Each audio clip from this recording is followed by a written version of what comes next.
Hey guys, I've read a whole bunch of books in 2017 and I want to give you guys the best of the best in this video. So here's 14 lessons from 341 books. Number 1, it's easier to change your environment than your circumstances. Something I've learned in the past year is that a lot of times you can get mad about something, but it's just easier to think a little bit about it and come up with ways to make it not happen again.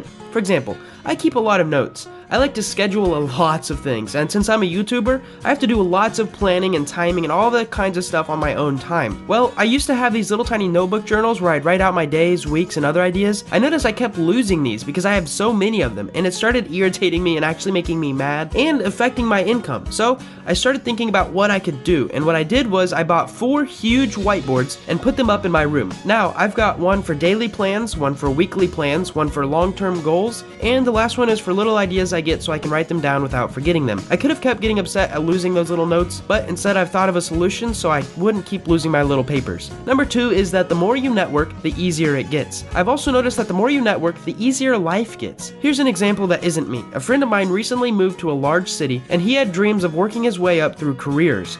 He started working at Walmart, then he quit once he got a job offer from a local gym. In fact, the gym loved how he came in and talked to everyone every time he lifted, so they offered him a better paying job and bought him out. Now, this is a wealthier part of town, and since starting that job, he's met tons of entrepreneurs, CEOs, and just interesting people. I went down to visit him one day, and he introduced me to a local VP of a very large bank, who actually offered him a job while I was there. But he's had dinner with at least 6 millionaires, and that's just a benefit of his network opportunities at the gym.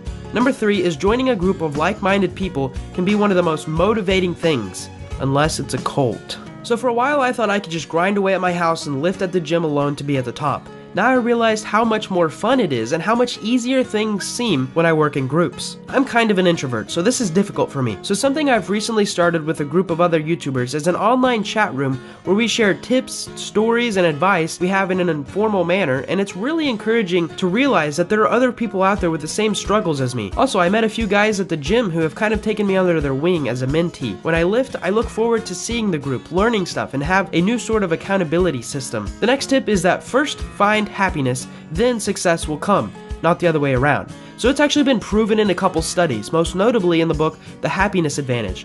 Most people think you need to make a lot of money, have a huge house, drive a fancy car, dress nice, stuff like that, and then you will be happy. The truth is, most people who have all of those aren't really that happy. They might have materialistic success, but their emotional cookie jars are empty with cobwebs. They don't optimize their life for happiness, fun, friends. They optimize for business growth and money.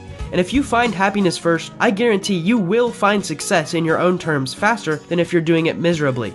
Plus, it makes the journey more enjoyable, and honestly, you only have one life. The next thing I've learned is most things take longer than you think. This is something I learned in a few productivity books. Basically, if you think something will take 2 to 3 months, it'll probably take a little bit longer. We are bad at estimating long lengths of time, especially for things we have never done before. A prime example of this is the course I recently launched. Now, most people may not know this, but my very first course was called Habit Harvester, and I actually gave that away for free so that I could get practice creating a course. The second course I created, called The Psychology of Attraction, took much longer. It has over 2 hours of content, actually took 3 to 4 months to create. Between reading 40 specific books on attraction, 8 psychology textbooks, and spending almost a month just watching other courses on body language, texting, relationship psychology, and stuff like that, half the time was just me learning, consuming, and taking notes. And this happens all the time with other projects like building skyscrapers and getting to Mars.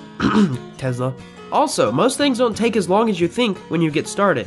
On the other hand, we grossly overestimate how something will take when it's a smaller project. I think this has to do with our brain trying to come up with ways to justify procrastination. What I found is that small things like doing the dishes, writing a video script, or even finishing homework don't take near as much time as your lazy brain guesses it to be. Another thing I learned is that small changes add up to big changes, so make sure you have a great foundation. In book after book, after you read a bunch of self-help, psychology, and personal development books, you start to catch a trend. One of the biggest ones is that your daily routine matters. Basically, small things you do each day add up. The Compound Effect is a book specifically on this principle. 1 coffee a day can be a lot of money in 10 years.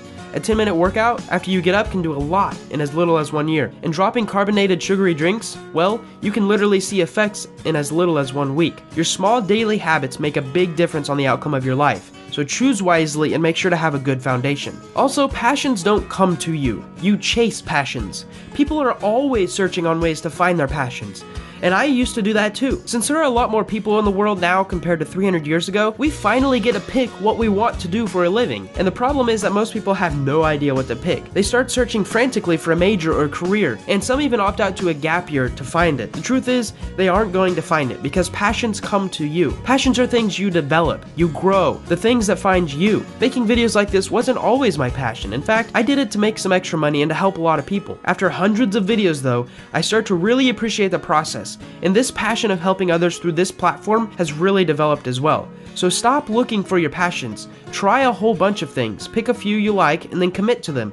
It might be a hobby at first, but after you commit for a while, it will turn into a passion. Another thing I found out is that for me, I should put myself in a position to be competitive. So I found out it's okay to be competitive. For me to grow the most, I should actually put myself in a competitive market. If I'm at a factory doing the same thing for 8 hours a day, I'm definitely not growing and reaching my full potential. The truth is, I'm really freaking competitive. I want to squash all the other YouTube channels like mine, but I also want to see them succeed, because now I'm at the top and there's not very many more people to beat. I'm working on Charisma on Command and I'm about to overtake him, but after that, I won't have an improvement pill to beat, or a fight mediocrity to surpass, in terms of subscribers and views anyways. There are all kinds of metrics you can measure. One of the most important things I learned is that more money means more expenses. So in 2017, I earned more than $70,000 from this big old YouTube job. Half of that went to expenses, literally $35,000, and 30% of what was left went to taxes. Yeah, you're right, that is crazy. One thing I've learned from growing this business and slowly growing the back end is that more money usually means more expenses. In a couple years, I'll probably need some lawyers, a full-time accountant, and a larger production team if I want to get to 10 million subscribers. Don't always wish for more money. Wish for the good things that come with money. Freedom, the ability to travel, nicer things in life, less troubles,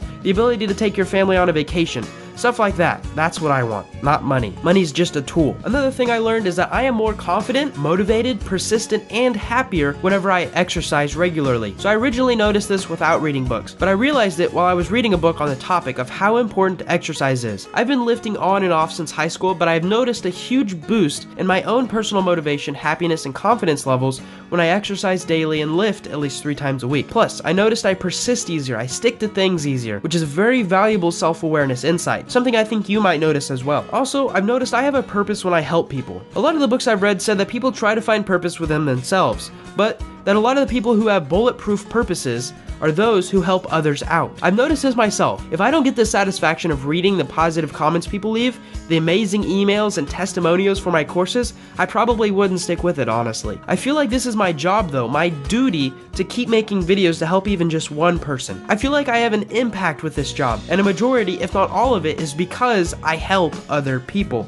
Also, the 80-20 principle. This was life-changing for me. The 80-20 principle is a really simple idea I've actually talked about before, but if you're new, it's this weirdly universal theory that 80% of something is related to 20% of something else. You know, 80% of the carpet you walk on is only 20% of the total floor space, 80% of your profits will come from 20% of your customers, 20% of your customers will make up 80% of the hassles. By utilizing this idea in my own business, I've been able to cut a lot of meaningless work back, focus on what really matters, and it shows in my income and stress levels. A little personal plug here, if you want to learn 80% of certain topics like meditation, money management, stoicism, goal setting, productivity, stuff like that, and 20% of the time it would take you to learn on your own, I am launching a membership group called the Practical Growth Academy. Once you join, you will get weekly animated book summaries, PDF outlines, and actionable worksheets, and you'll also have a monthly mini course to teach you 80% of a topic and 20% of the time in just a couple videos. Also, the shocker here, to join, it's less than the price of a book each month,